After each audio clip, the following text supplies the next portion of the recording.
Imagine a candle, its flame flickering brightly, only for a cold hand to snuff it out. Narcissists often speak in ways that dim your spirit, using subtle phrases to trap you in self-doubt, control, and confusion. These traps are more than words. They are carefully laid, snares meant to keep you small, fragile, and dependent. Narcissistic relationships are like tangled vines, where growth is choked and fear becomes the gardener. Why do some people fear your independence? Why is your confidence such a threat to them? These are questions that deserve reflection, for recognizing these traps is the first step toward freedom. As C.S. Lewis wisely noted, a man can't be always defending the truth. There must be a time to feed on it. We need the clarity to recognize these manipulative patterns and the strength to break free. Scripture assures us, "You will know the truth, and the truth will set you free." John 8:32. God designed you to grow in confidence, love, and wisdom, not to live under the thumb of fear or domination. Are you ready to recognize these phrases and protect the light God placed within you? If this message speaks to your heart, stay with us. Together, let us walk toward freedom, wisdom, and healthy relationships grounded in God's love. And remember, subscribe to receive more insights that can nurture your faith and strengthen your spirit. Children of the Almighty God, have you ever noticed how some relationships seem to thrive only when you feel small, fragile, and unsure? There are people who fear your growth as though it threatens the very ground they stand on. In their world, control and dominance are their lifeblood. Like puppeteers, they cannot bear to see the strings loosened, for your independence becomes a direct threat to their carefully constructed power. C.S. Lewis wrote in the Screwtape Letters that evil seeks to dominate by reducing its subjects to shadows of their true selves. Narcissistic partners operate on a similar principle. Their deepest insecurity is your potential to break free, to shine, to find self-assurance. So they weave a web of manipulation, subtle put-downs, passive-aggressive remarks, and cold dismissals, ensuring that your confidence is eroded, your wings clip before you take flight. This hunger for control manifests in ways that, at first glance, seem benign. Perhaps they dismiss your successes or offer praise that feels more like a backhanded compliment. Their goal is not to lift you up, but to keep you in a place of perpetual insecurity. As you grow stronger, they grow anxious. As you seek independence, they grow desperate. The dominance they crave is not about partnership, it is about possession. Have you ever wondered why setting a boundary with such a person results in punishment rather than respect? Fear of abandonment or ridicule can make us tolerate far more than we should. But remember, God did not create you to live under anyone's thumb. For God gave us a spirit not of fear, but of power and love and self-control. 2 Timothy 1:7. You are designed to flourish, not to be subdued. And yet, dear friends, this struggle with dominance is only the beginning. Just as the fables we read as children carry deeper truths, so too do these dynamics reveal a pattern, a tale of those who cannot stand to see others soar higher than themselves. Consider the small, cunning wren and the noble eagle. Have you ever heard the tale of the eagle and the wren? The eagle, proud and powerful, soars high above the earth, confident in its strength. The wren, a small, unassuming bird, cleverly rides on the eagle's back, leaping off at the highest point to soar just a little higher. But instead of admiration for the wren's ingenuity, the eagle feels humiliated. It punishes the wren not for wrongdoing, but for daring to rise above. In many toxic relationships, narcissists play the role of that eagle. They create scenarios where you are allowed to succeed, but only within limits they impose. The moment your growth outshines their sense of superiority, the punishment comes. It may take the form of coldness, withdrawal of support, or subtle humiliation. Your success feels like betrayal to them, an act of defiance rather than a shared joy. This dynamic erodes trust and breeds confusion. Shouldn't love celebrate success, not compete with it? A healthy relationship reflects the spirit of Romans 12:10. Be devoted to one another in love. Honor one another above yourselves. In contrast, a narcissist twists honor into a contest, where your growth is a threat to their fragile sense of worth. Yet the fable holds more than just a warning. It reveals the absurdity of living in constant competition with those we should cherish. Imagine the eagle's potential if it had embraced the wren's cleverness instead of punishing it. In the same way, relationships founded on mutual support lead to shared heights, where both soar together, free of fear. But what happens when your growth is consistently undermined, when the joy of achievement is met with cold calculation? Here lies a deeper struggle, where the very essence of growth is stifled by the need for control. And soon, even your smallest victories feel dangerous. A flower kept in a too small pot will never reach its full bloom. The roots, though capable of stretching deep and wide, remain confined, tangled upon themselves. Similarly, in a relationship with a narcissist, your potential is kept deliberately constrained. They are content with your growth, as long as it doesn't threaten their sense of superiority. The moment your leaves dare to stretch beyond the edges of their control, they seek to trim you back. This subtle sabotage can be insidious. You may hear phrases like, "I just don't think you're ready for that," or "Why do you always need more?"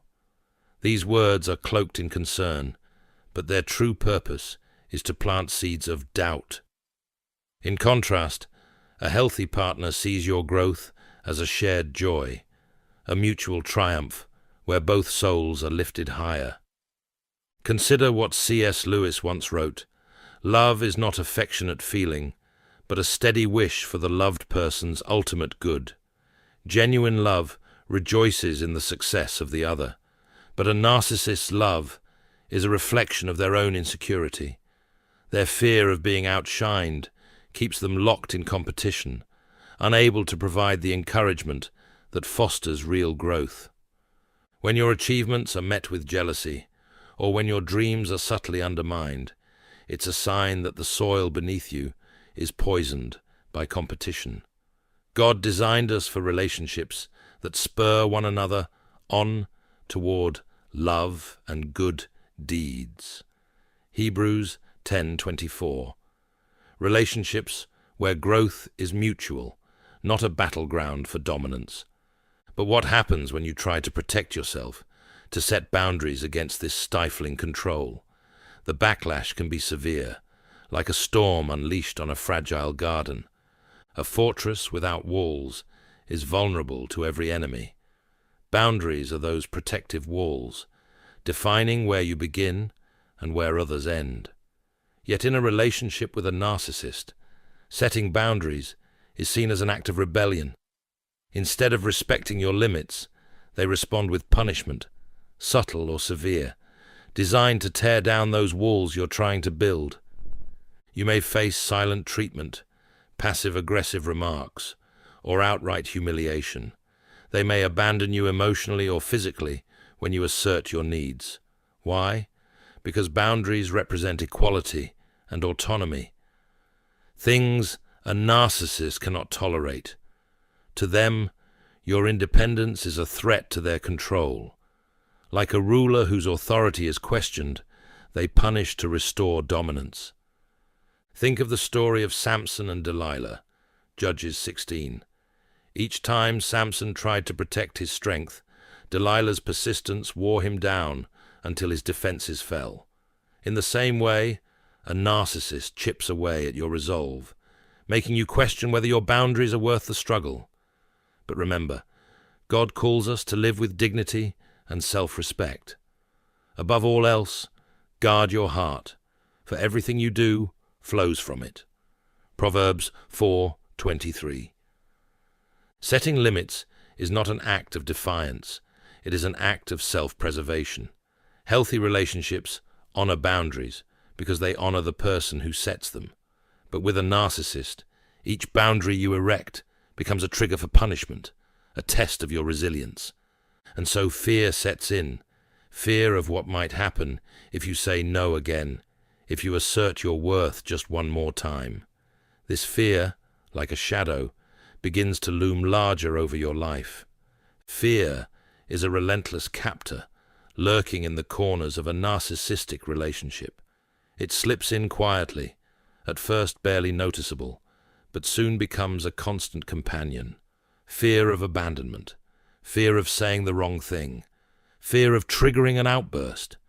These anxieties take root and grow until they shape your every word and action. You begin to live on eggshells, a fragile existence where your self-esteem shrinks with each step. A narcissist weaponizes fear with surgical precision. It becomes their tool to maintain control, to ensure you remain dependent and compliant. They may withdraw affection or unleash sudden bursts of anger to remind you of your place. This creates a cruel cycle. The more you fear, the more power they hold. And the more power they hold, the smaller your sense of self becomes. C.S. Lewis captured this when he wrote in The Great Divorce, "The tyrant's dream is to find himself surrounded by a cringing flock of dependent creatures. In such relationships, the joy and freedom God intended for us are replaced by the suffocating chains of anxiety. But remember this truth: there is no fear in love, but perfect love drives out fear." 1 John 4:18.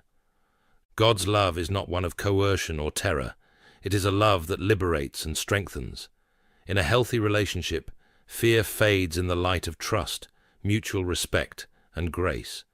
Yet in a relationship ruled by fear, your identity begins to erode. You may even find yourself mirroring the narcissist's behavior in a desperate act of self-defense. When fear takes hold, it doesn't just alter your behavior. It begins to cloud your very sense of who you are. A mirror covered in dust reflects a distorted image. In a toxic relationship with a narcissist, the mirror of your self-identity becomes clouded over time. Their constant criticism, manipulation, and control gradually obscure your true reflection. What once was clear and confident becomes uncertain and fragmented. You may lose sight of your values, your strengths, and even your worth. In a desperate attempt to survive, you might begin to reflect the very behaviors you despise. When pushed to defend yourself, you may find anger rising where once there was patience. Perhaps sarcasm or coldness seeps into your words, traits you once rejected, now taking root. C.S. Lewis warned of this danger in the Screwtape Letters. The more often he feels without acting, the less he will be able ever to act, and in the long run, the less he will be able to feel. The longer you live in this dynamic, the harder it becomes to separate your true self from the person you've been forced to become. This erosion of identity is not just damaging, it is deeply isolating. You may feel trapped in a cycle of self-loathing, wondering how you ended up here. Yet remember, your identity is not defined by this relationship. God's word in Psalm 139 verse 14 reminds us, "I praise you because I am fearfully and wonderfully made." Beneath the layers of distortion, your true self, crafted by God, remains intact. But how can you protect that self when every conversation seems designed to draw you into conflict and confusion. There is wisdom in knowing when to step back, when to stop engaging in battles that only deplete you further. In such moments, the path forward is to guard your heart and refuse to enter their traps.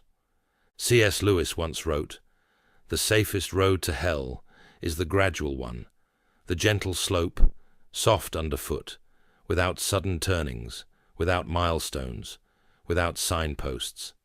Engaging deeply with a narcissist can feel like this gradual slope, where each small argument chips away at your peace, your confidence, and your sanity. The safest path is to recognize the trap and refuse to walk into it. This doesn't mean silence in the face of injustice. It means choosing where to invest your energy.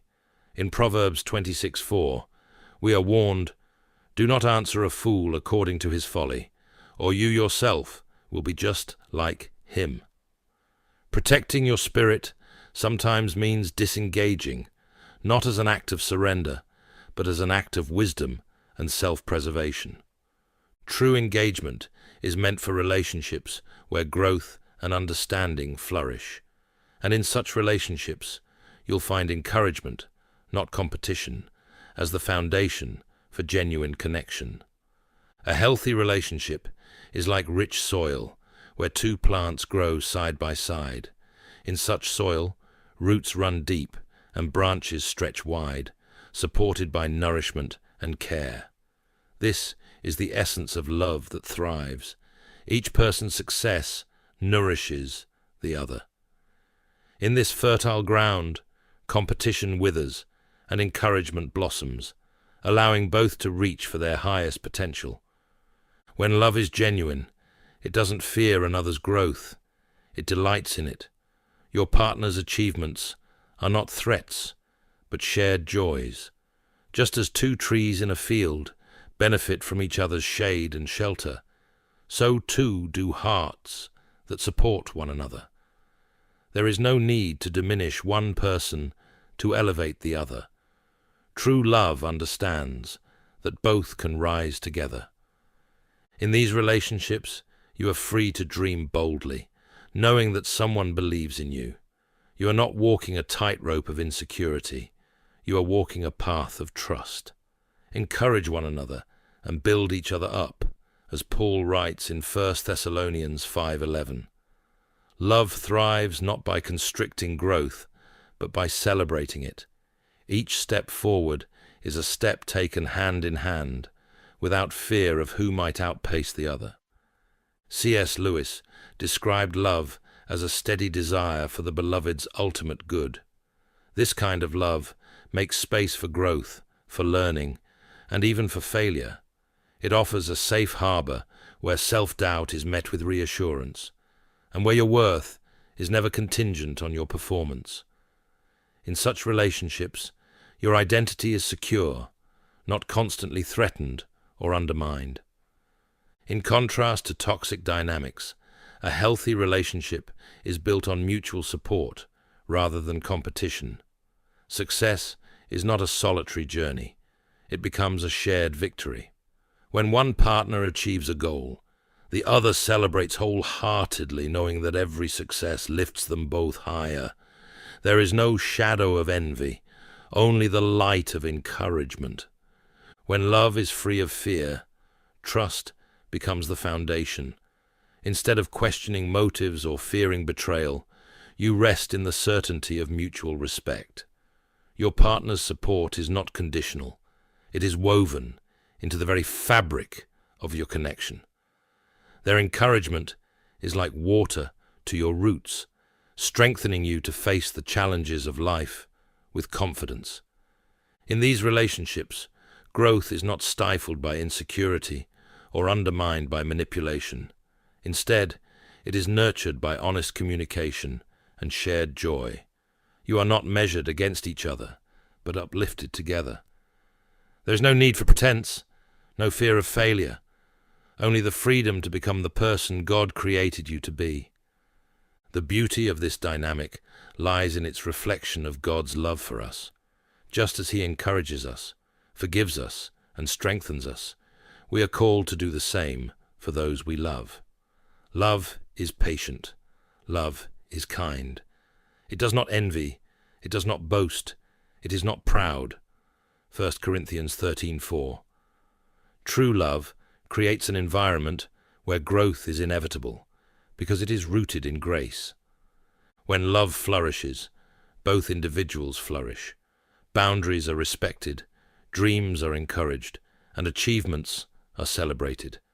Each person finds strength in knowing they are fully accepted, fully supported.